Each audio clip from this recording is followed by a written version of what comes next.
All right.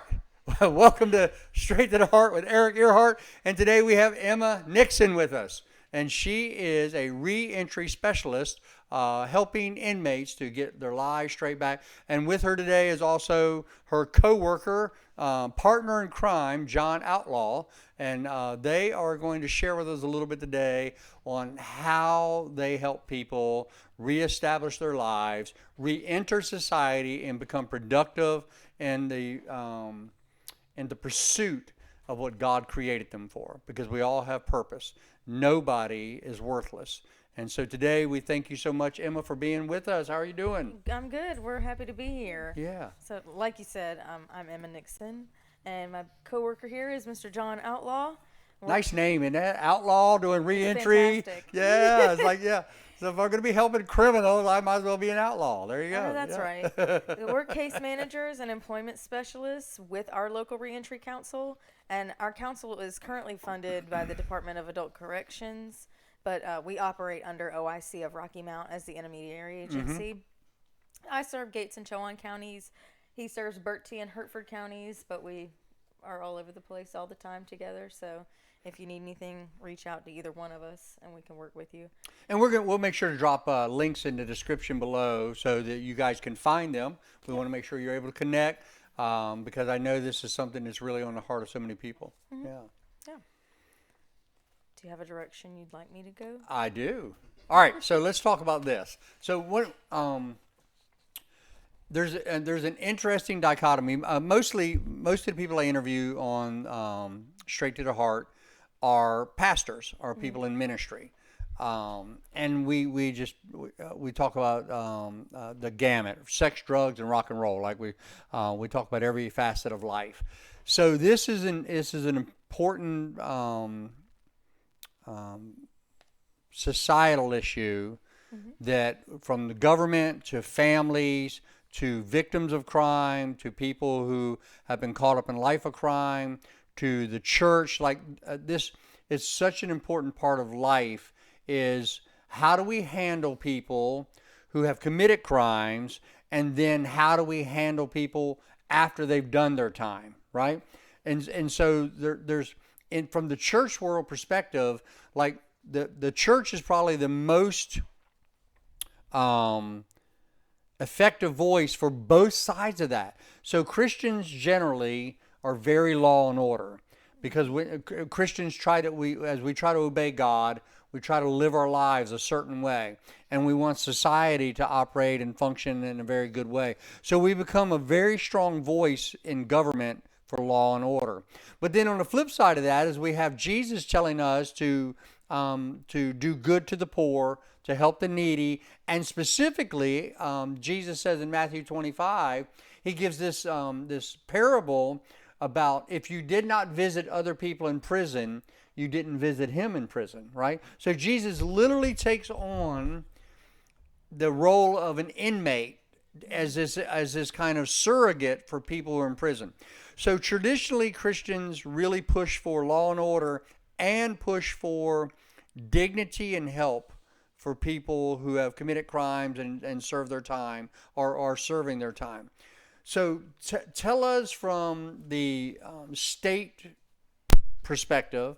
So outside of the Christian world, give us what the state says about reentry. Kind of what is the state's stake in this, and what is secular society's role in this? So we do it because of the compassion of Christ. That's why the church does it. What is the compelling interest of the state and other organizations in helping people reenter out of prison and get their lives reestablished? That's such a complex question because everywhere you go, everybody that you meet has a different opinion or a different thought process on the way that things should be. Yes. And I think you'll find that if you ask a lot of people who have been incarcerated, the state just kind of is there. I mean, they're running the big picture, Right. and on the individual level, you don't see the big picture.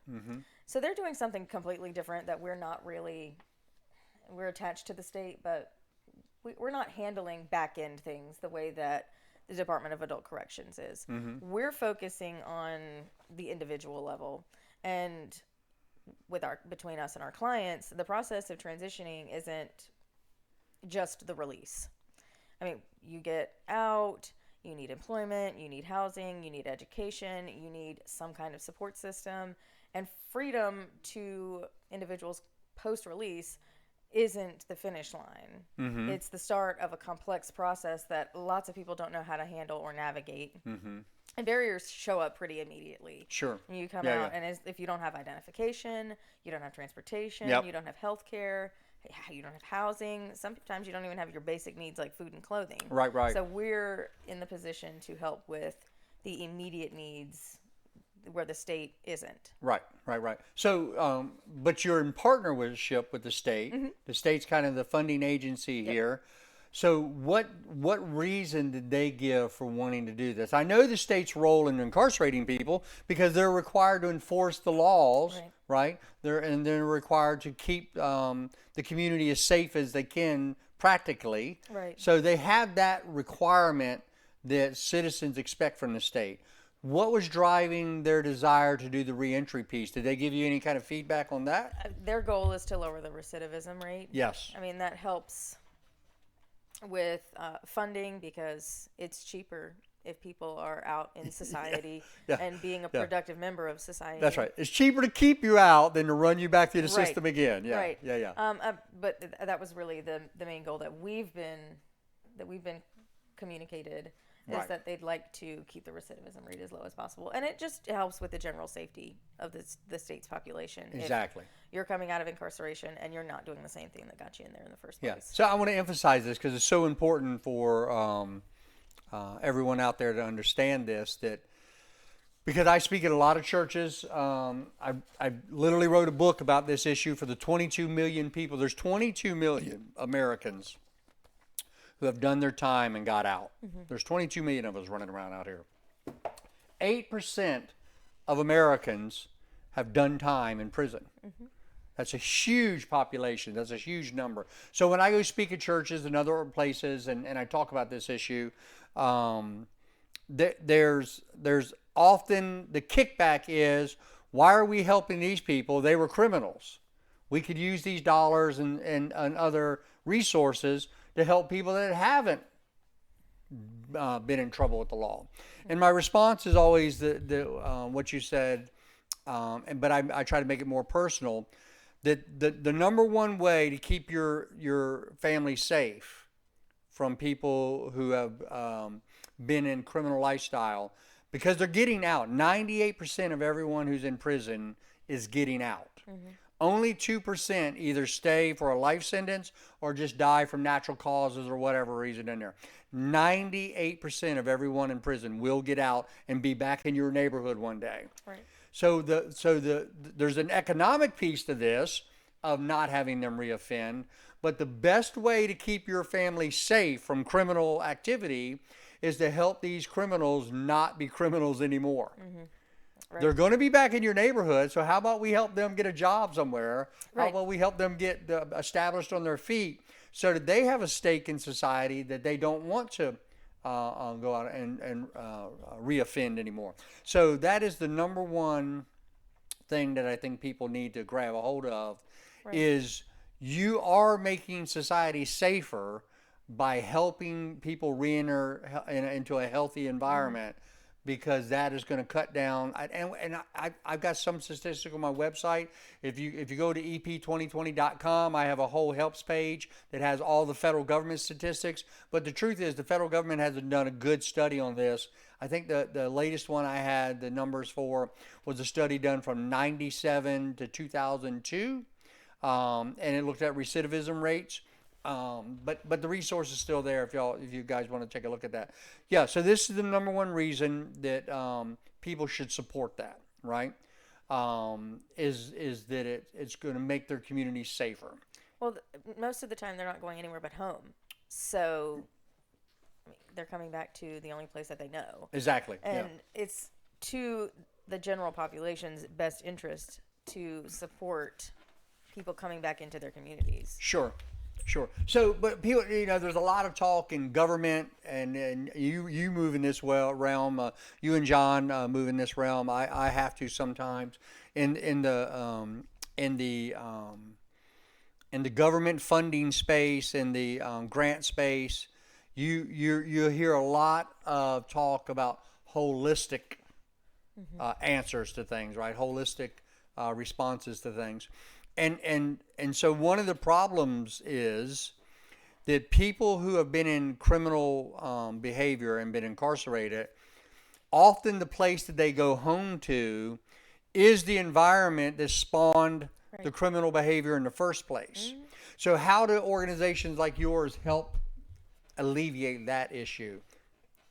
I think a big part of it is the housing that they're in. I mean, if you're coming back to the same family members or the same friends Yes. that got you in this situation to begin with, you're not doing anything to help yourself. Right. So thankfully, we've been able to get several transitional houses, connections with transitional houses and things like that, to get them out of at least living in the same space, Sure. the same four walls, as the people that perhaps got them in the situation that landed them incarcerated anyway.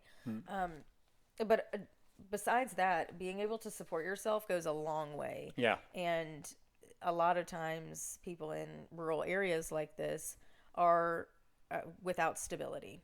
And that makes it harder to reintegrate just in general, but especially if you're coming back to the same kind of people that you've always known, you've always grown up with, Sure. and they're also not stable. I mean, it's a recipe for disaster. Yeah. So we work to make sure your basic needs are met, and when you're on your feet, it makes it a little bit easier to not make bad choices, as much as nobody wants to admit that. Right. When you're stable, it's easier to not do things that are harmful to people. Yeah. And we're in the Christian worldview, in the Christian doctrine, all humans are sinners. There's no righteous people. We all make mistakes. We all blow it. But the more of a support system you have, and the more stable you are, the less likely you are to make catastrophic decisions, and then less likely you are to keep on making bad decisions, because you'll correct the consequences, make you correct your behavior and correct your direction. So getting people that have a stake in life, right? And so I think that was said, and I know John earlier when we were talking, John was saying that the housing piece was a big piece. And it's proven through many studies that the number one thing that elevates people into middle class status, and really, it's so interesting just historically what that means to be middle class, but really what it means is to have a stake in society, right? And the number one thing that elevates people into that is home ownership. Once you own something, you're a taxpayer on that thing. Right. You now have a stake in society, right? Right. You have a reason to want things to operate well, right? So having people on a journey to healthiness and to good employment, and then prayerfully one day home ownership, or at least a stake in some good housing, that begins to change your whole dynamic in the way you view life. It does. Yeah. And I'm glad you mentioned employment, because we're always looking for second chance employers. We have several in the 4 counties that we work with, but So what's some of them? Name some of those so our people can know. So we work pretty closely with Jimbo's Jumbos Yes. in Edenton. Yeah. Purdue has been very helpful to us. Fortrex has been very willing to work with us too. There's some small family-owned businesses in each county that will sometimes make exceptions dependent on your charges. Megaforce is another big one.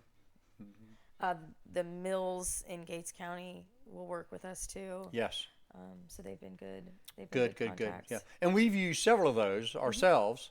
We're actually, the sheriff just contacted me about 6 weeks ago. A gentleman had been deposited from the Department of Corrections by a bus right on the courthouse steps, because that was his last known address. And so I get a call from the sheriff, and he says, "Hey, Pastor Eric, I hate to bother you, but we've got this guy that's homeless. He's literally been deposited on our doorstep, and if he doesn't find somewhere, he's going to end up reoffending. We're going to have to trespass him, and it's just going to start over again. Right. Is there any way you can help him?" And so, yeah, we're literally doing that right now, finding the employment, housing, all of it, and it's something we do regularly here at the Upper Room. So it's such an important piece. So we ran a transition house here.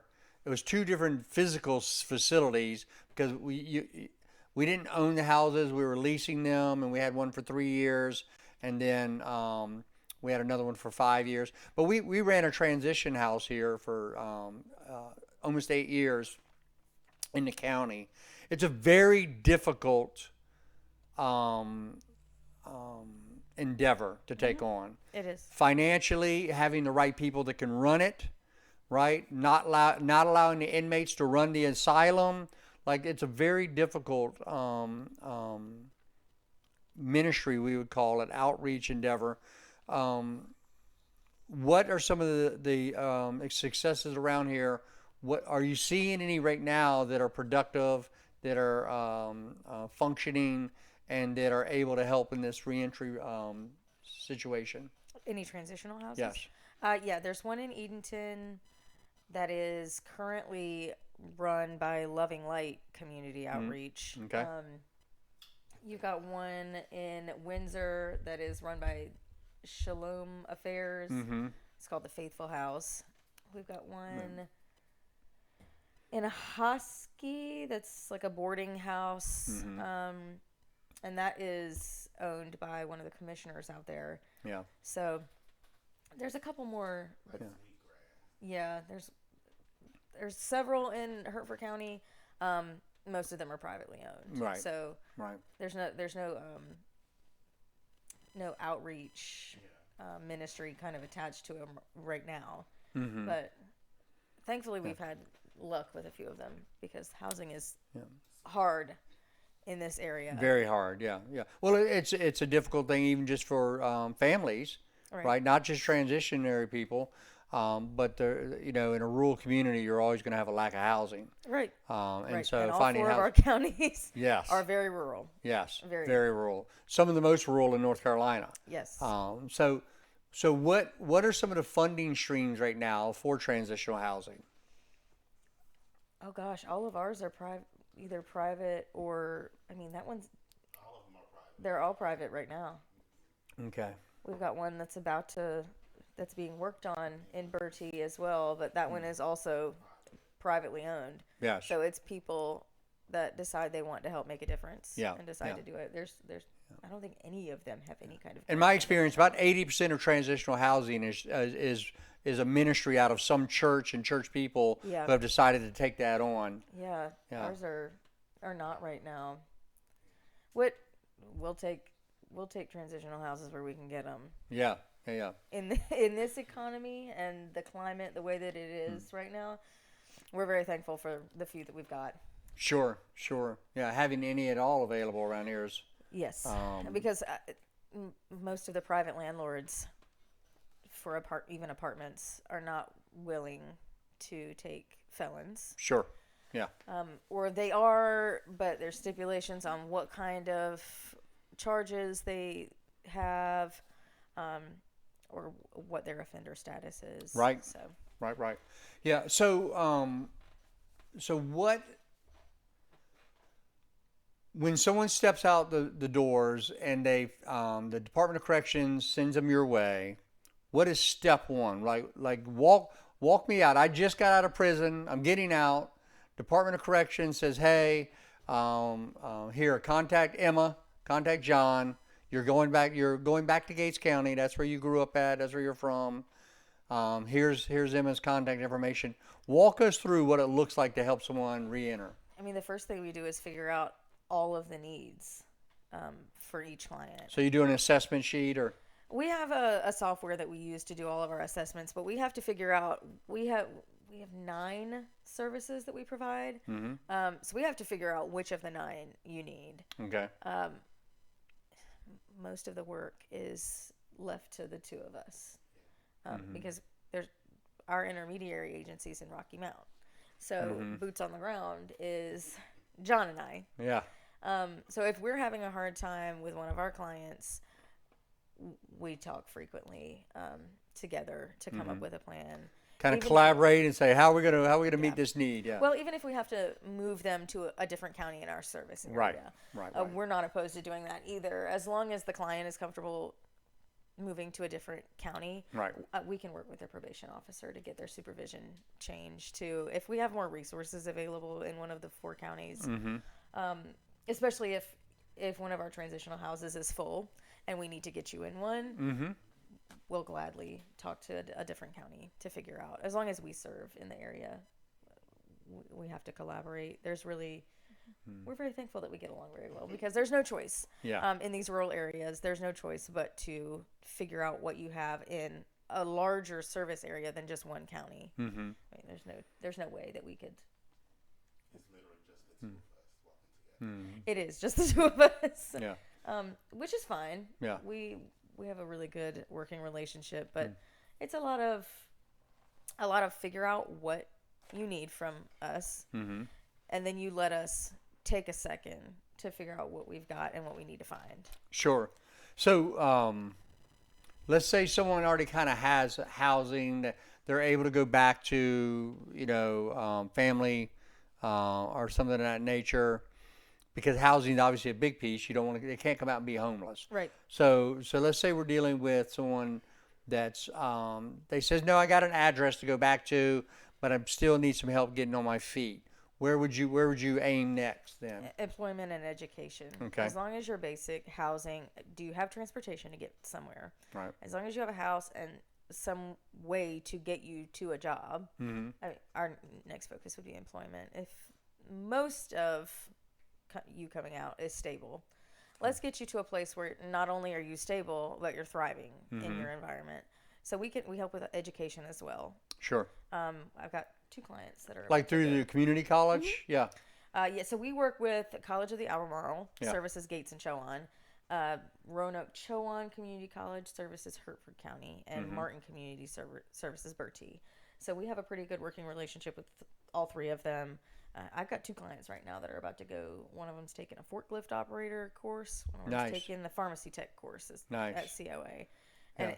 it's a great opportunity for us to be able to provide you with a skill that lasts longer than just the immediate need for Sure. employment.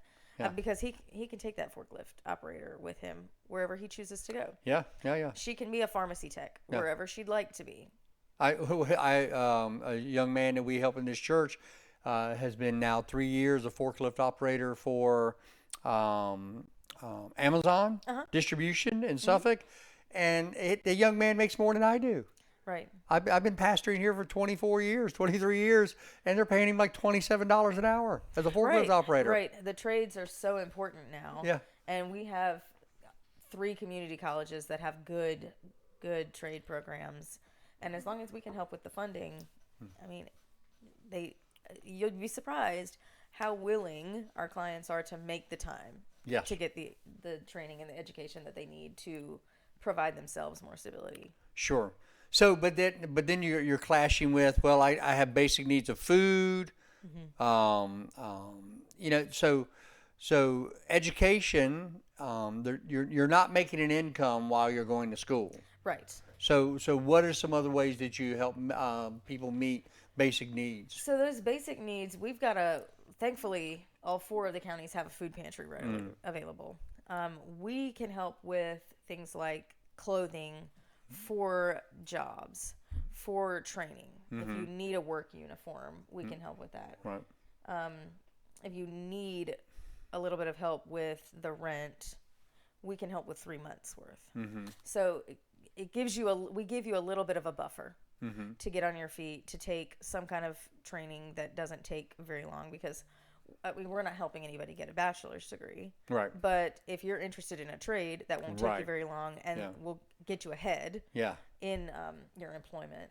and could provide you a lifelong career. Right. Like a welder, Right. you could be a welder for 30 years and retire with a Right. nice retirement. Yeah. Welding, plumbing, electrical work, Yeah. HVAC, HVAC, yeah.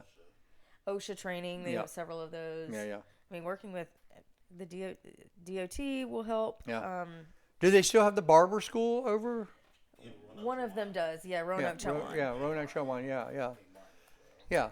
So so those are, the idea, and I'm not saying you were promoting this idea, but there is an idea that the trades are somehow lower, and that's just a stepping stone to something higher. It's like no. A tradesman can be a tradesman their whole life and make good money in make the a trades. good money and retire with a nice retirement. You can make good money in the trades, for sure. especially now. Yeah. I mean, they're a solid, stable career. Yes. They're not going anywhere. Yeah. I mean, we're always going to need trades. Sure. So we're hoping that the community colleges will help prepare them for not only stability right now while you're in our program, but when we complete our work and we let you go from being a client of ours, we want you to continue to be stable. Absolutely. Yeah. Well, and trades are what built the middle class here in America, right? Being a tradesperson. And it's one of the big arguments, and it's a whole nother realm of politics, but when when we're asking the government to partner with us, there's only so many slices of the pie that they're gonna be able to participate in. And so there's this part where we need an emphasis on the trades because society needs them. You'll always need mechanics. You'll always need HVAC. Right. You'll always need a haircut. Right. So these are realms of work that I think that it's like anything. There's an old saying in preaching in the Christian world: you get more of what you preach, right? And so I think as a society, and there's a guy named Nick Rowe that does Dirty Jobs. He's done this program called Dirty Jobs, where he's promoted trades and things for decades, right, on like Discovery Channel. But if the government doesn't promote this, get back to promoting this as a healthy, stable lifestyle, and if they don't put the weight behind it, it's probably always going to be seen as a less than kind of second class citizen kind of world, which is just isn't true. No, not true at all. I grew up in a family of commercial fishermen, and it is a very good lifestyle. Provides a good income, good stable income. It's hard work. It's dangerous work. But there's nothing to be ashamed of in being a commercial fisherman, right? Definitely not. I would hope that in the future we see kind of a change in the narrative about the trades, right? Because we see it often in rural communities. Sure, there's not commercial industry. No. In rural areas. And even if you had a 4-year degree in a rural community, it's not going to provide any higher income usually.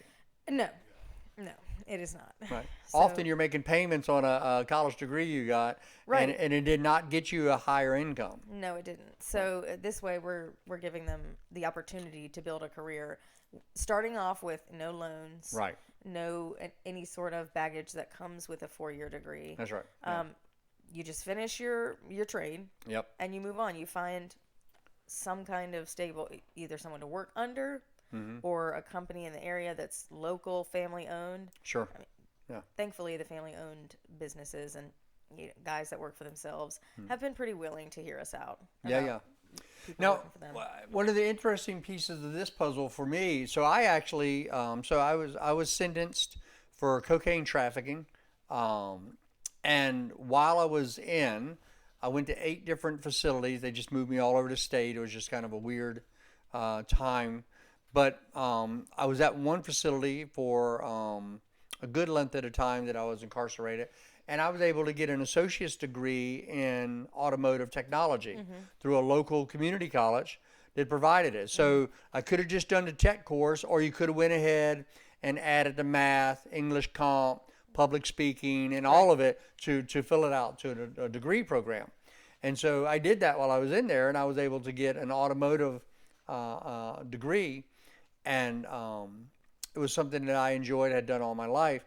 So, is there, through your connection with Department of Corrections, is there any way that you guys are able to start the process a few steps earlier and work with people who are already incarcerated and getting them in the education piece?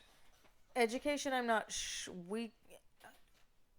about education. Now, I have several clients right now that are still incarcerated, and it makes it easier for us to create a case plan while they're still incarcerated. Exactly. Yeah. It gives us a little bit of a buffer to have a little bit of room to play with and find accommodations. Right. If they need, They're not homeless yet. right? They're not homeless yet. Right. So it gives us a little bit of a time of time to figure out: are you going to need a job? Where are you staying after this? If I have to move you somewhere, I can figure it out while you're still incarcerated. Right. That way, there's no in between where you're trying to figure out where you're going to stay. Right. So that's been really good. There are several correctional institutions in the state that do have educational programs. Bertie Correctional works with Martin. I don't know that all of them do that, No. but thankfully Bertie does. We typically start the education process after they get out. Right. I have a client right now that will do his GED Yeah. after he gets out, but that will be when he has access to the campus, if he so chooses, when he has access to technology outside of incarceration. Sure. To do all of that. Yeah. Now, so are any of the employers you talked about, are they willing to commit to hiring someone before they're even released? In other words, not work release, because I was able to do work release, but saying that when you're released, we already have employment lined up for you. Not at this time. Okay. Not at this time. They still have to go through the application and interview process. Okay. But the rest of it we can have lined up. Housing, transportation, even like mental health and substance abuse. If you Right. need any of that assistance, we can get you a provider set up before you're released. Yeah. The education and employment have to. And we provide AANA here at the church as well, Monday nights, Friday nights, and we partner with probation and parole to Right. because sometimes that's a part of their sentence Right. is to participate in that once released. Yeah. And so that they have to do that to meet the obligations of probation upon release. Yeah. So having those things lined up for them and available so they don't violate early on. Right. Yeah. And Gates has a community paramedic peer support specialist who is fantastic, who helps with. She's pretty willing to help with clients. Yeah. Who's that? Her name is Brandy Corson. She works with Gates EMS and Rescue. Yeah. She's great. So Great. if anyone in Gates County needs her services, she's fantastic. Very good. And so I'll try to make sure do we have links provided I can give you her in the email description so that people can follow up with that. Yeah. And we definitely want to make sure they're able to find you guys. So what if you could paint a perfect picture? Let's dream a minute about a perfect world. What would a perfect setup for your organization? What would you love to see available that you don't have right now? Oh, so many things. The opportunity for us to be able to create housing instead of having to look for it Okay. would be great. What would that look like? I mean, we're in an area where people own houses and don't do anything with them, and they fall in.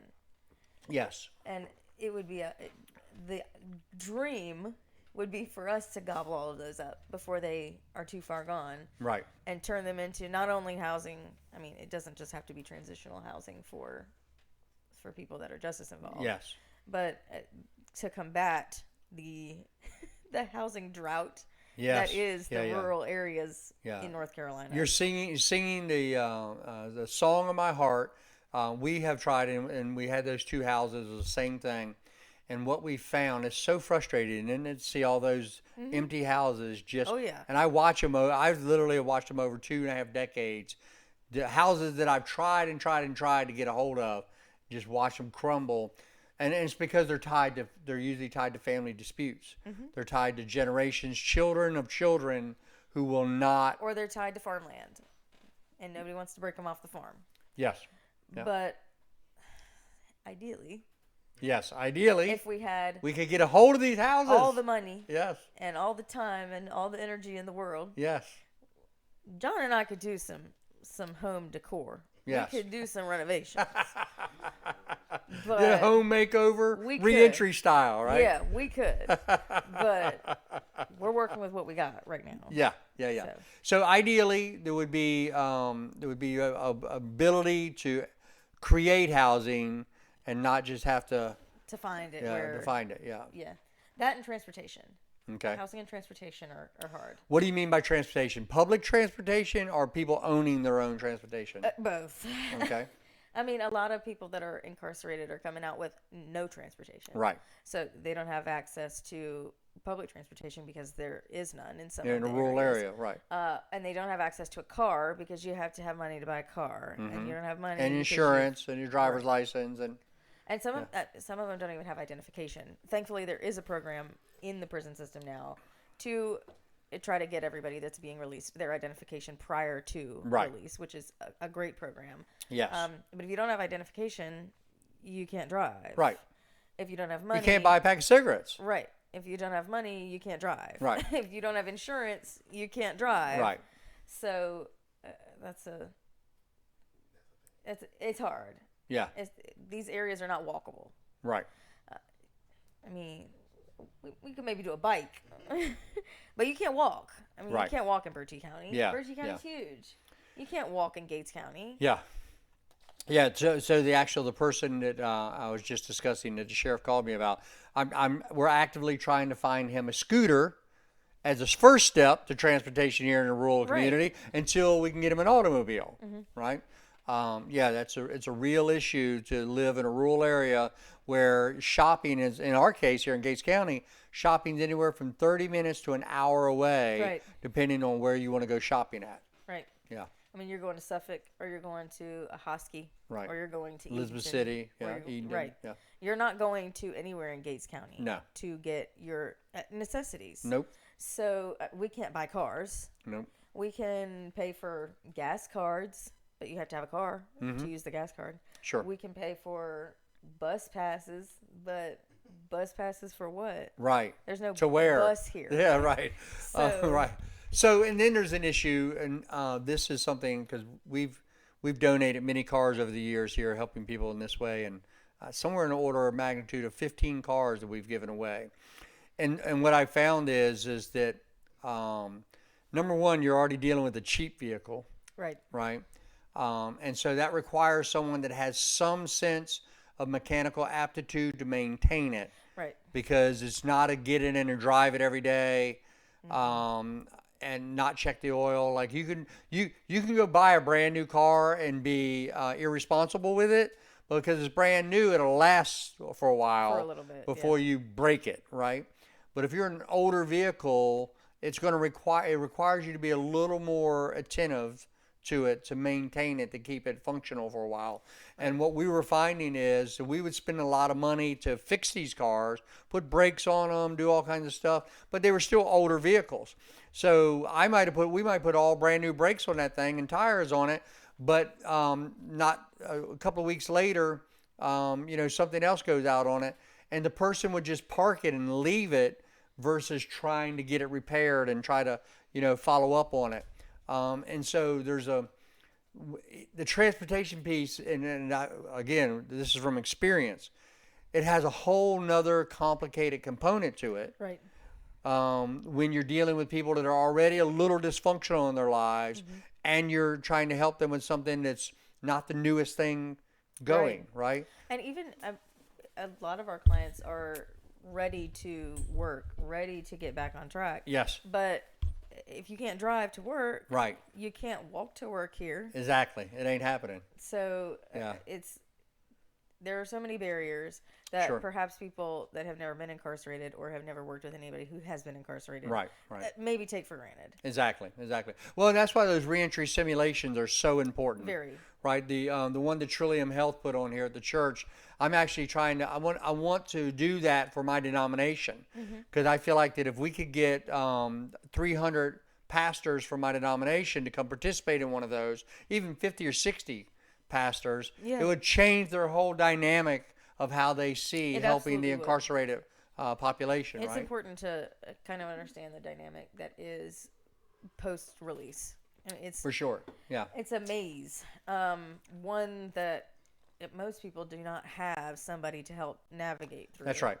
And we're hoping to be kind of the buffer between, I know this is a lot, but you have somebody on your side. Right. I mean, if you're not coming out with a support system, sometimes family isn't supportive. No. Sometimes Well, and friends usually you've already come from an environment where they weren't. You were already dysfunctional. Right. Right. So you're not coming out with the skills to go, oh yeah, I can navigate this. I'll get my ID. I'll get transportation. The skills aren't there to navigate that. No. Right. Those should have been taught to you between the ages of say 5 and 15. Right. But they weren't there.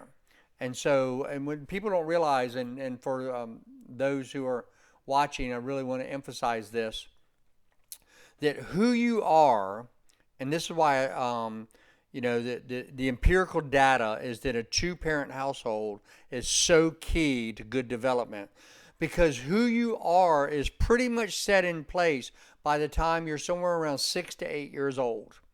The way you view life, your worldview, and the way you have learned to emotionally respond to stress and difficulty and overcoming problem solving, we'll call it, that's already set. It's pretty much set by them.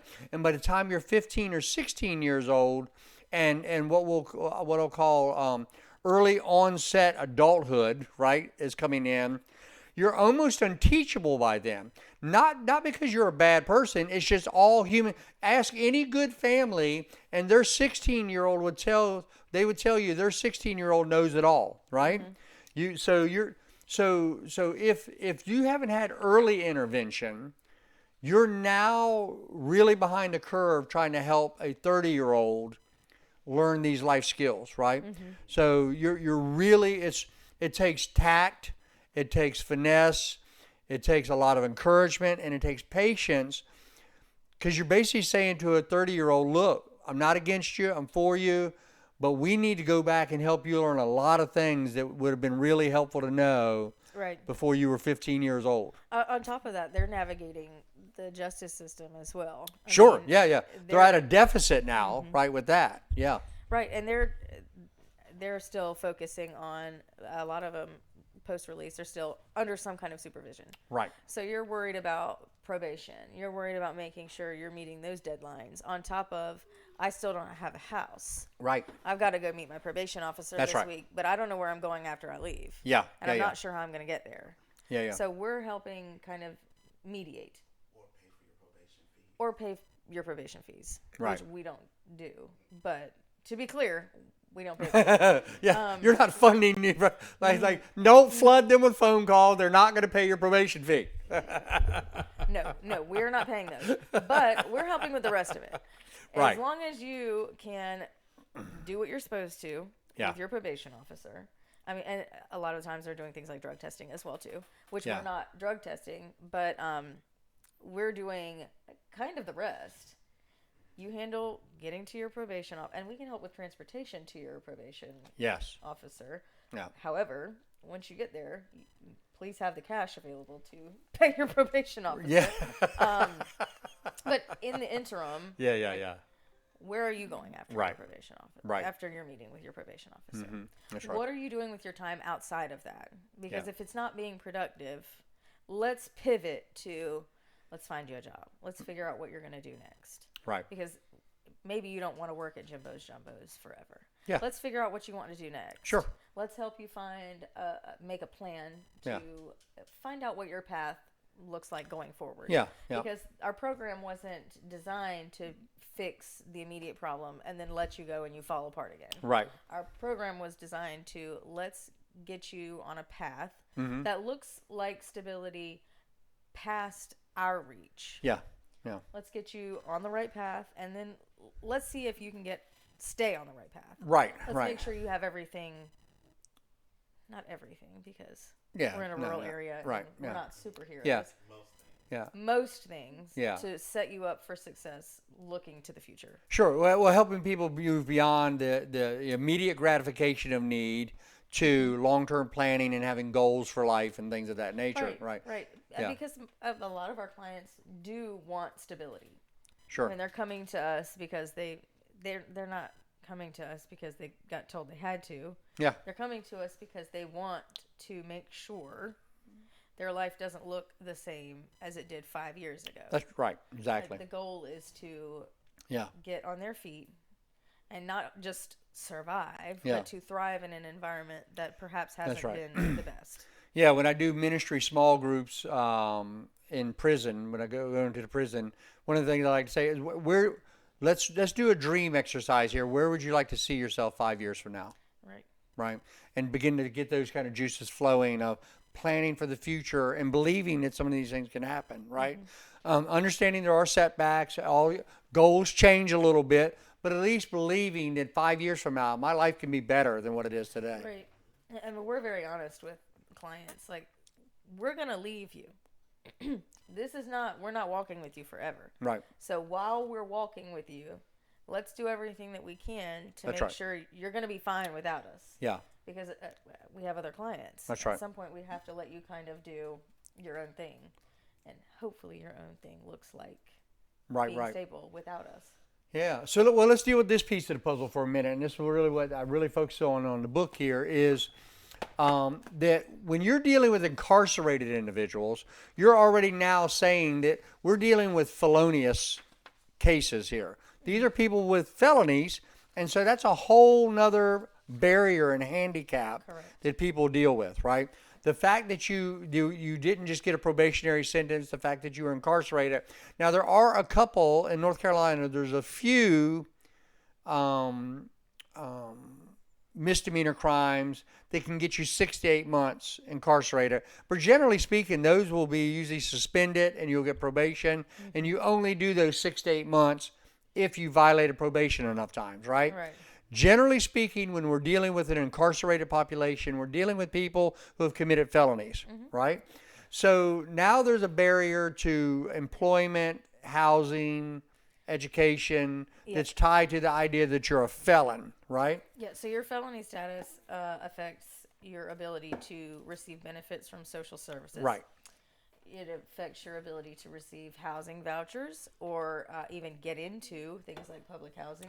They don't always. Or some apartment complexes will not take you allow with a felony. felons. Yeah. Anything like SNAP benefits and Right. food stamps. That's right. Sometimes, not all felonies, but sometimes you don't qualify for any of that. So now you can't eat. Right. Some employers will not take some felonies. Yeah. Even our second chance employers are sometimes picky with the felons. Sure. that they Yeah. allow. Yep. And that's understandable, right? Right. That's understandable. Yeah, we can see both sides of the coin. You have to protect the staff that you already have. Absolutely. Because you're asking me to take a risk. Right. I'm willing to take some risk with you. Right. But what risk? With the Pareto principle, it's the 80-20 rule. Like I'm willing to take a 20% risk, some employers would say. Some would say I'd take an 80% risk. No one's willing to take a 100% risk. No. Right. No. Yeah. No. And with such limited options, Right. we're hoping that the longer that we're in the community, more employers will decide that they would like to take at least a little bit of a chance. Yeah. Because a lot of our clients really are willing to work.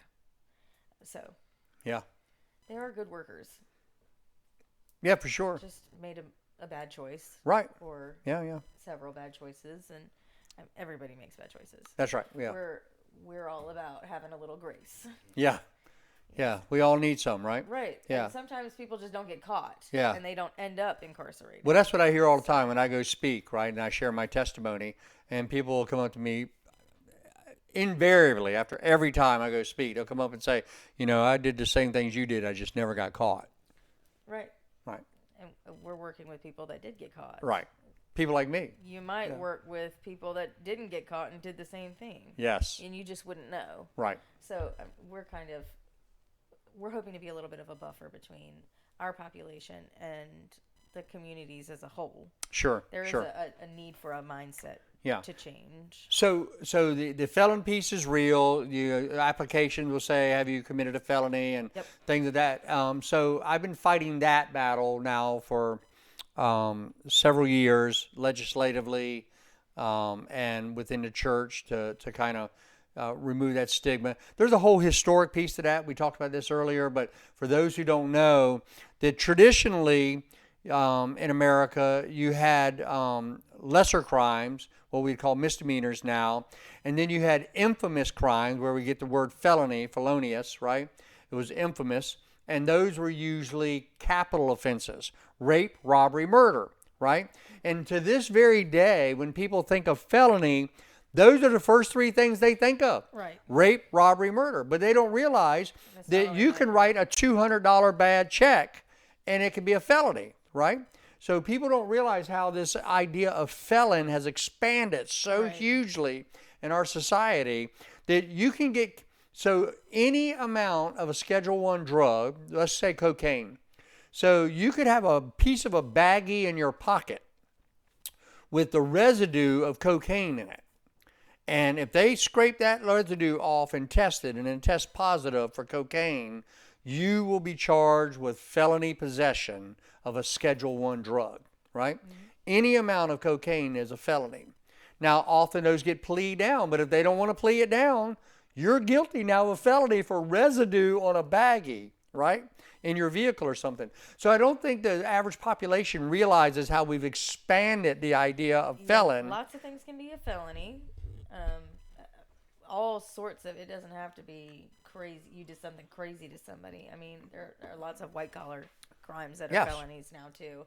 So there is there's a mindset that because you're a felon, you must have done something. Rape, robbery, murder, right? Everybody attaches those to it. And that's just not. It's not true. It's not accurate. No. And it puts a bad taste in people's mouths. Exactly. So felonies. I've been fighting for a change legislatively for that. There should be another class that is not what would be called capital offenses, that can remove the word felon. We understand maybe that it's a little more serious, right, than a fender bender or whatever. Mm-hmm. But it's not rape, robbery, and murder. Right. And I would say that even in the case of rape, robbery, and murder, we know that there's redemption and hope for those people as well, right? Right. But we also then would say, because when you were talking about how employers will be selective, well, what are they going to be selective about? Rape, robbery, and murder. Yep. Right? Those are what they're going to be selective about. Right. Anything that caused harm to other people. That's right. That may hurt their business. Yes. Yeah. Yeah. So what we would call now violent felonies, right? Right. Yeah. Assault and battery, rape. Right. Armed robbery. Right. Murder. Yes. Even just like theft. If you've got a large enough theft. Yeah. They don't want you stealing from their company. Exactly. Like, yeah. Depending on where you work. Right. Jimbo's Jumbos doesn't care because. Yeah, they're like, steal some peanuts. That's okay. Yeah, eat a few. Maybe not peanuts. That's right. But not every company is willing to be understanding like that. Yeah. And I love Jimbo's Jumbos. They're fabulous. Yeah. They've been very easy to work with. We've been very thankful for that. Yeah, they are willing to help. The owner's willing to help. Mm-hmm. And he's been a blessing. Good guy. Yeah, for sure. Yeah, so give us, let's wrap this up here. Give me a success story. Many people see mine and go, oh, wow, and they see me as a marginal case. That most people don't turn out like you, Eric, and it's like, but let's try to get more people to turn out like me, right? Mm-hmm. That end up with hope, a direction, and family. God just blessed me so much. So share a success story. What's some of the successes you've seen? The program is so young. Oh, how long I didn't even ask. How long you guys been up and this program been stood up right now? About 3 months. Oh, wow. Okay. Forgive me. I should have asked. Yeah, it's totally fine. They started working on building the program in about February. Oh, wow. But we were not brought on Right. until early summer. Yeah. So it's been about 3 months. So the program's still infantile. Yeah. Okay. Yeah, there's several reentry councils that have been up and running for a while, but not in rural communities. Sure. It's harder to do them in rural communities. Yes. So we're Everything's harder. it is, and we've had several clients that have come through the program that have gotten on their feet for the most part. We do still try to check in, just to make sure, but when we get clients, which now is pretty steady, I feel like for us to have only been rocking and rolling for 3 months, Yeah. Yeah. we've got a pretty good client base. We've not had really any issues. People come in, they're ready to work. Yeah. They're from these communities. It's got a small town feel, and That's right. we're from the communities, so that helps. That's right. We're from the area. We know people in the area, and it feels like they're coming home, and they really do want to make coming home the best that they can make it. Yes. So Yeah. we've had pretty good clients. They know a lot of people in the area. They're willing to work a little bit better than if they didn't know people, because they don't want to ruin their own Right. not reputation, but the connections that they have in the Yeah. area. Yeah. Yeah. They don't want to. You don't want to lose burn out too on- many bridges. No, they You don't gotta want to live lose there. out on Yeah. friends. Yeah. A lot of them have had family that have been supportive, and they don't want to lose that relationship either, because it's so hard to build trust with family and friends after it's been broken. So they don't want to lose any of those connections Yeah. either. Yeah. So it's been pretty good. Yeah. I don't know that we have any kind of crazy success stories, because it's just local people coming back to what they know, and they want to make Trying to things get better for stable, themselves. trying Yeah. to get better. Yeah. Yeah. Yeah.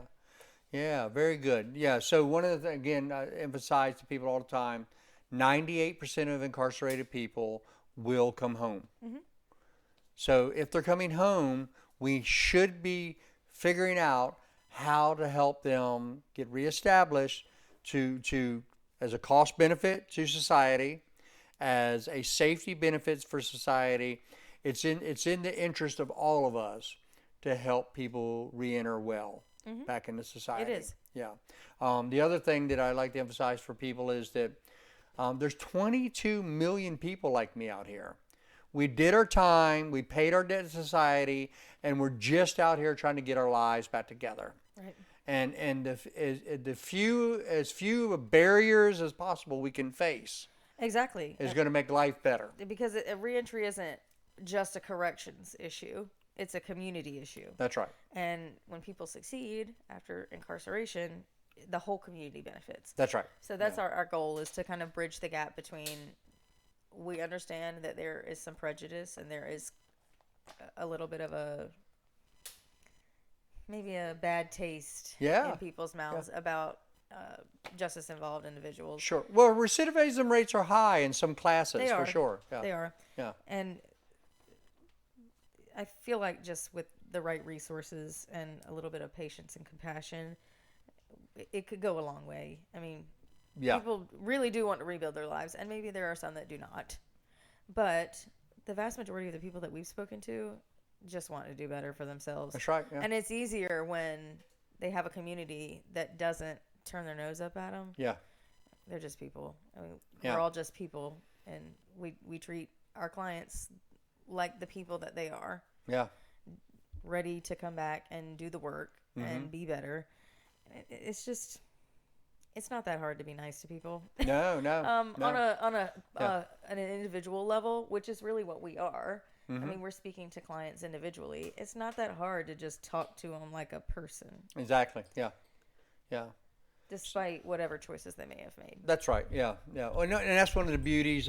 So when someone walks through the doors of our church as a visitor on a Sunday, let's say you walk through, and no one in here really knows you.